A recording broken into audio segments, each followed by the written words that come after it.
Welcome to Simply Money.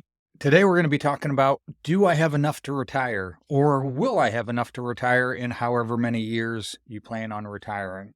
That's a question a lot of people ask. It's something that brings a lot of anxiety, a lot of stress to people. I'm going to show you a portfolio visualizer using the Monte Carlo simulation on what you could project your future portfolio to be and how long that would last in retirement, depending how you have it invested, how much you invest each month, all these different scenarios. It's a great tool to really give you a good understanding of where you stand. So stick with me as we go through this step by step, and I'm going to pull this up on the screen so you can look at this with me. The Monte Carlo simulation, what it does is it takes the assets that you have and it looks over the history of those stocks, bonds, whatever assets you have, and the life of those, and then it simulates that for the future, what they would be. Because past performance, although it doesn't necessarily promise that's going to be what the future holds, it does give you a good indication of how something's performed. The thing I like about this is it won't allow you to put specific stocks or ETFs in that have not had at least 10 years of activity on them, or had at least 10 years of history to be able to provide a good simulation for you. So let's start with this. We're going to look and pretend that you are younger and you're trying to look to the future of how much you would have saved based on how you invest and how much you're investing. So what we're going to start with here is first we're going to go to this asset classes, your portfolio type. How are you investing? When you click on this, you can go with asset classes or tickers. What that's doing is allowing you, if you go to asset classes and just pick generally, you can come down here and we'll get to this in a minute, but it shows you the different classes. Like maybe you're just saying I'm in US stock market, or I'm in large cap or large cap value, and you don't have a specific ticker, a specific stock or ETF that you're in. You're just using this as a general guideline. This is a good generic way to do this to see how you would fare in that sense. I like using specifics on particular ticker symbols. So I've put in ticker symbol and we'll enter that in a minute down below. So we're going to start with what's your initial amount that you have invested. We're going to pretend that you're starting from scratch. Maybe you've already started, maybe you have 10,000, maybe you have 50,000, maybe you have 500,000 in here. You put that amount, what do you currently have invested? We're going to start with $1 because that's where we all start. Your first $1 is a step toward financial freedom, but you have to start somewhere. So that's where we're starting. We're going to put that we're going to contribute a fixed amount periodically. Every paycheck, we're going to put a fixed amount in. What is that contribution going to look like? We're just going to start with $250. Maybe you can't do that much. Maybe you're only starting with $50. Again, that's the beauty of this. You can enter in what you feel you're doing individually, because that's what financial investment, financial planning, that's what it's all about. You as an individual, you have to figure out what is your plan, where are you at, and make the plan based on that. Watching videos, watching other people and copying what they do isn't the way to do it, because your situation is unique. You have different things to deal with and different things going on and different goals in life. So use things as tools, but make sure you personalize them. When you get advice, make sure you personalize that advice. Now, we're going to use this as yes on inflation adjusted, because the $1 today, we know in 20, 30, 40 years from now, it's not going to be worth $1. So we want to calculate in inflation. If you ever have questions, you have this little information dot here you can check on, and it gives you a little bit of understanding of what that is for. So we're going to continue on here. Contribution frequency. We said $250, and we're going to say we're going to do that monthly. Now, maybe you are commissioned, or maybe you get a bonus each year and you want to use that. You can add that by saying, I'm going to do an annual or a quarterly contribution. I like put it on autopilot, automatically invest. We're going to start with $250 as your auto investing. And you're going to do that for monthly. Now, how long we're going to simulate that you're going to be saving, because you have to go through the process of accumulation before you can begin to withdraw. So we're going to say that you're 35 and you're going to save for 30 years until you're 65 at retirement. These are just, again, you have to become specific for you. If you're 25, you can jack that up to 40, or maybe you want to retire in 10 years, whatever the case is. That's the beauty of this. It's set to be where you want it. Now, tax treatment, pre-tax returns. Are you investing in an IRA, a 401k, an HSA? Are you investing in something that's tax protected? So are these going to come out before taxes, after taxes? I'm just going to leave this for right now for pre-tax returns. We're going to figure out how much you'll have, and then you can determine, now, do I have to deduct taxes from that? Or am I going to withdraw this and this is going to be my full amount because it's coming from a Roth IRA or something of that nature? We're going to just leave it at pre-tax. We're going to look at historical returns. You can look at forecasted returns, what it assumes is going to happen in the future, a statistical, all these. I don't mess with any of these. I like to keep it just pretty generic here. We're going to go with historical returns, and we're going to go for full history, meaning if you look here, the full history of that asset. If it has a 10-year history, the minimum, then it's going to use obviously the 10 years. If it has a 50-year history, you're going to use all 50 years because you want to get the average of what that's done over a longer period of time. So I like sticking with yes on that to get the full history, all the good, all the ups, all the bad, all the downs. We're going to keep it there. This sequence of returns, we're going to come back to this in a little bit, but right now we're going to make no adjustments. Just keep it at no adjustments. I'll explain what these do after. Right now, just keep it at single year, no adjustments, inflation model, historical inflation. If you think inflation is going to be higher in the future, you can change that. We're just going to go with what history has shown us as the average of what it's been. We're going to rebalance annually, meaning the symbols that we're using here and the percentage that we're going to put in here, we're going to rebalance those annually to make sure that we don't get too heavy. If we're doing a 3-fund portfolio and we want 33% in each, one, like this past year, the S&P has done well. The Magnificent Seven stocks have done astronomical.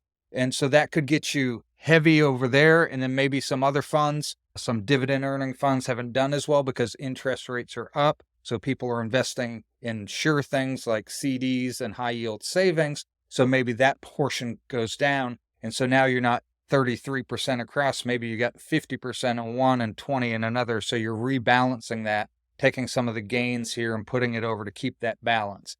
We're going to just say that we're readjusting annually.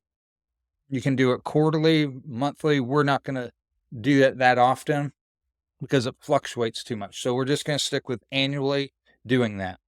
Now, we're going to put in some ticker symbols. Now, what I'm going to start with is just a simple S&P 500. We're going to put in SPY. As you can see, that's the SPDR S&P 500 ETF, and we're going to put 100% in there. We're just going to say, don't shoot me, because I know some people want to get all into other things. This is just an example.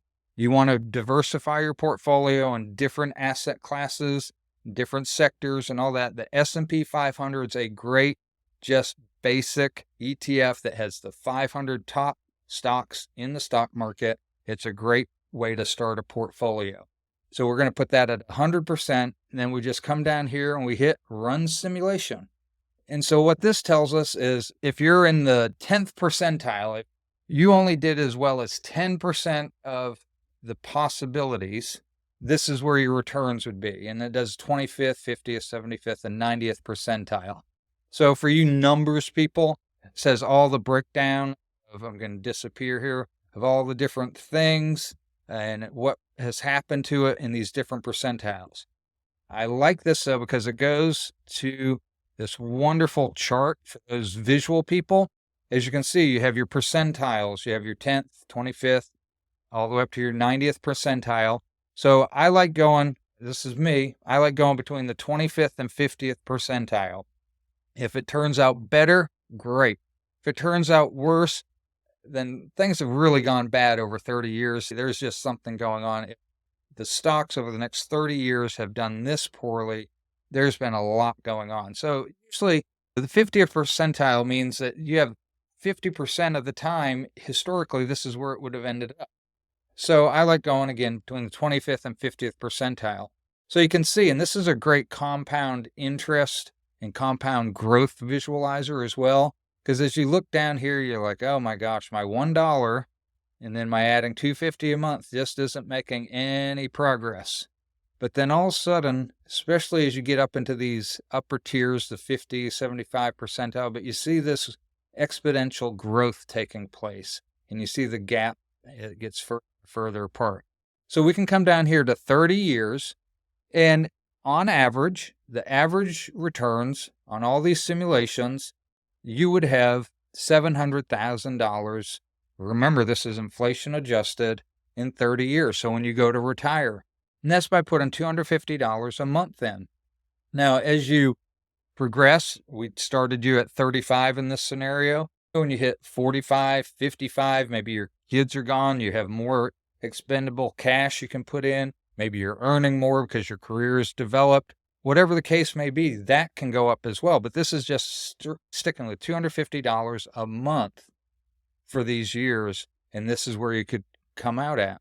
Worst case scenario, the 10th percentile, you're still looking at almost $300,000. And things went really well over that period. The 90th percentile, you're looking at a little over $1.5 million. That's a great retirement. So again, you have to begin here. This is a way to look and say, where will I be when I want to get ready to retire? You could do that for if you're 55 and you have 10 years, start your portfolio where you're at. But this is the part I really love about this. Part of planning for retirement, part of planning for the future and using the simulation is you have to make sure you're on a budget. So I want to share with you briefly about a great budgeting app called Pocket Guard. Here is another great feature on our example with Pocket Guard, how it can help you plan to get out of debt. On the side panel, pick Debt Payoff Plan. I already set up a scenario here where we have two loans. We have a car loan and a credit card loan of different amounts and different annual percentage rate. I hit continue and it comes down and I put in how much I want to pay off. I have $700 a month that I can use. This is my budget for paying off. Based on, I set up the minimum amount that needs to be paid each month. Then we go over here. When are we going to start? We want to start this month, immediately. How do we want to do this? Do we want to use the avalanche or the snowball method? These are two methods. I have other videos you can check out on the links. But these two methods of using, they set it up for you. On this scenario, there's no difference. We just went with the avalanche because it's just a simple scenario that we're using. Then it breaks it down of your goal, your strategy, what's upcoming, and your payoff schedule. And you can see how you'll progress through this payoff and when you'll be debt-free. Again, a simple tool. Check out the links, check out the playlist, and watch the full tutorial on Pocket Guard. All right, now we're going to look at another scenario. We're going to look at, I am ready to retire, or at least I think I am. Will I have enough money to survive my life? Nobody knows how long they're going to live. We have to, again, plan for the worst and hope for the best. That's how life works financially. So we're going to make some changes to this simulation here and see how this can really give us an understanding. So we're going to stick with the tickers here and use that. Again, you can just put asset classes or however you want to do it. Now, because we've been saving for all these years, we're going to go to the scenario that we were just on. You're now 65, and we said the run-of-the-mill, the average growth on that would be, we're going to say $750,000. That's how much you have in your current portfolio. You have $750,000, and you want to know, will this survive my life? Now we have to go to, we're going to withdraw a fixed amount periodically. And this is the first question people have to ask. I hear all the time people say, can I retire? I have X number of dollars. I'm this old. Can I retire? That's not the right question to ask at first. The first question you have to ask is, what is my budget? How much do I need each month to live the life I want to live? Whether that's just meeting my basic needs, housing, transportation, food, or I want to add in, I want to live in a retirement, financially independent state where I can do what I want. I can travel. I want to go see my grandkids across the country. I want to take European vacations. Whatever the case is, you have to figure out how much is it going to cost me to live the lifestyle I want to live. And then you can begin to plan, do I have enough? So we're going to go with the fixed withdrawal rate, and we're going to use what the average for retired Americans is. And the average is about $50,000 is what people spend in retirement. Again, that's average. We're not going to make everybody be average. Some of you are going to be way lower than that. Some of you are going to be way higher than that. Depending, you live in San Francisco, you're not going to make it on that probably.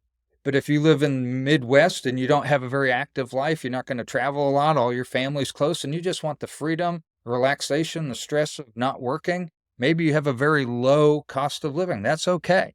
You have to figure that out for you. But we're going to put in $4,500. Now, hold with me here. We're going to come back to this, but that's how much you need each month to pay your bills. We're going to stick with inflation adjusted, and the frequency we're going to take out this $4,500 again is monthly. Now, we're going to say that we're going to hope this will last us 30 years. Now, that would put, in this scenario, you to 95. You may know you're not going to live to 95. Maybe you got a family history, nobody's made it over 70, and you just feel, I don't need that many years. Then you can adjust this. But we're going to go for 30 years just for the sake of this scenario. Again, we're going to keep all of this the same. We're going to do the sequence of returns, no adjustments there. Historical inflation, all this is going to stay the same. We're going to keep it in SPY, in the S&P 500, for this scenario. Again, in retirement, you're going to probably want to diversify this differently and put in some little safeguards. Maybe it's bonds, maybe it's some dividend funds, different things. But for this scenario, we're just running this. Now we hit simulation, run simulation here. And it brings us down here, and I want to skip down to this part right here. It says 5,737 portfolios out of 10,000 simulated. That's what this just ran. It simulated 10,000 different return sequences for the history of SPY, ran that in 10,000 different ways. If these years in this order or these years in this order took place, you're going to basically have a 57.3% chance of not running out of money. Let's look at the chart here. So you can see, let's go, now we're 75 years old here at 10 years. If this fund for those 10 years had the really bad sequences, the 10th percentile, at 10 years into this, you're going to be down to about $189,000. Now, if we go up to the 50th percentile, you're looking at having a little bit more. Now, if things went really great during those 10 years, you have $2.3, almost $2.4 million. This is where the sequence of returns comes in, and we're going to go in and make some adjustments to that in a minute. But if you think about the years that are really down, if that happens the first 1, 2, or 3 years, if you have 3 down years in a row on $750,000, if you have a 10% drop your first year, you've lost $75,000, and you have to take out your $50,000 that you're taking to live on. So you've taken a big dent into that money early on, versus if you had a 10% increase that first year, that's $75,000 that you earned, and you're only taking out $50,000, so your portfolio is $25,000. So the sequence makes a huge difference. So you can see here, about 13 years, so at 78 worst case scenarios, the 10%, you're running out of money. This is where you're going into your kid's basement, that type of thing. This scenario would not give me peace of wanting to retire on this. But we got to go back up here, because if I'm retiring and I'm 65, perhaps I'm taking Social Security. So my budget is I need $4,500 a month, but perhaps I'm getting $2,000 a month from Social Security. So that means I only have to take out $2,500 from my portfolio. Now, this is going to make a big difference, and that's where a lot of people don't show this in their simulations. They're like, oh, $750,000, you can't live on that if you need $50,000 a year. The simulation shows us that by adding in what we'd get for Social Security, now we're looking at almost 91% chance, meaning that 91% of the time, 10,000 people retired with this portfolio, with this money needed, in 10,000 different scenarios, years of return in the sequence of that, you would survive. Again, you can look down here and get a good visualization. And so let's look at the 10th percentile. Now we're not running out of money until we're getting really low. We don't actually run out of money in all the 10th percentile at all. So it's even below the 10th percentile that you're running out of that money. It's the 7% that would run out of money here later in the life. If you look at the 25th percentile, you're still looking good when you're 95 years old. So again, that can make a difference by making sure you add in what other income do you have? Pension, Social Security? Do you have some sort of income? Maybe you have a rental property that's paying you some money, and how much do I have to take out of my fund?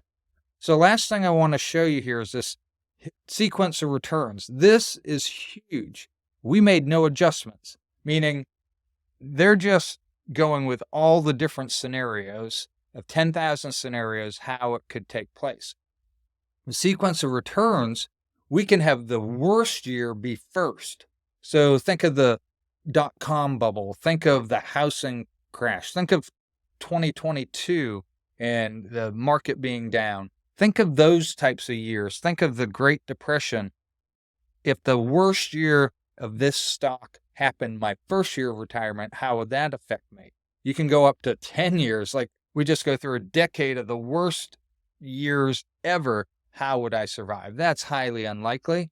I think a good way to really acid test this is going with 3 years, because there have been times in history where we've had 3 down years in a row.